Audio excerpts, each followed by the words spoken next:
কুষ্টিয়ার দৌলতপুরে চলছে ভারোত্তোলন প্রতিযোগিতা। এতে অংশ নিয়েছেন মেহেরপুরের একটি ক্লাবের 25 সদস্য। সেখানে আছেন সহকর্মী মাহতাবুদ্দিন লালন। সরাসরি যাচ্ছি তার কাছে। লালন, গ্রামাঞ্চলে তো এই খেলা দেখাই যায় না বললে চলে, কি ভেবে এমন উদ্যোগ নিলেন আয়োজকরা?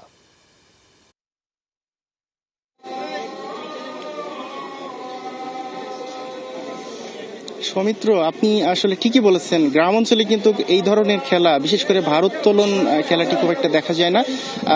যদিও আসলে গ্রামের লোকজন যেটি বলছিলেন, আমি কথা বলেছিলাম এখানে এসে, তারা বলছেন এই ধরনের খেলাগুলো সচরাচর তারা টেলিভিশনের পর্দাতে দেখে থাকেন। তবে স্থানীয় একজন ব্যক্তি যার নাম মানজারুল ইসলাম খোকন, তার উদ্যোগেই কিন্তু আসলে খেলাটির আয়োজন করা হয় এবং সেখানে পার্শ্ববর্তী মেহেরপুর জেলার গাংনী উপজেলার মুয়াজ্জেম হক জিমন্যাস্টিক ক্লাবের 25 জন প্রতিযোগী কিন্তু এখানে অংশগ্রহণ করেছে। তারা দুপুর থেকে কিন্তু এই খেলাটির বিভিন্ন কসরত দেখিয়েছেন।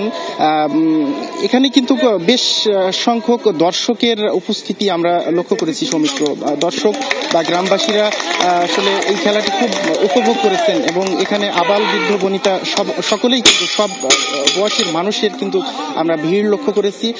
এবং তারা যেটি বলছিলেন যে আসলে এই খেলাটিতে আসলে তারা খুব একটা পরিচিত না, এবং পরিচিত না হওয়ার কারণ খুব স্বাভাবিক, কারণ খেলাটি আমাদের গ্রাম বাংলায় বা আমাদের দেশের প্রেক্ষাপটে কিন্তু খুব একটা আমরা দেখি না। আমি যিনি আয়োজন করেছেন, আয়োজকের সাথে আমি কথা বলেছিলাম।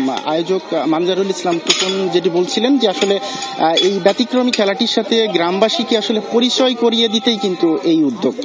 মূলত উদ্দেশ্য এটি যে গ্রামের লোকজন যাতে এই খেলাটির সাথে পরিচিত হতে পারে, একটু বিনোদন পাই, বিনোদন দেওয়ার জন্যই আসলে তার এই উদ্যোগ।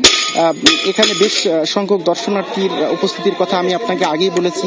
তাদের সাথে আমি কথা বলেছিলাম। তারা আসলে এই খেলাটি দেখতে পেরে আসলে তারা খুব আনন্দ উপভোগ করছেন এবং তারা বলছেন যে এই ধরনের আয়োজন আসলে হওয়া উচিত এবং বিশেষ করে গ্রাম অঞ্চলে এই ধরনের আয়োজনের উদ্যোগ নেওয়া হলে গ্রামের লোকজন এই ধরনের খেলার মাধ্যমে তাদের বিনোদনের যে অভাব রয়েছে সেটি পূরণ করতে পারবে।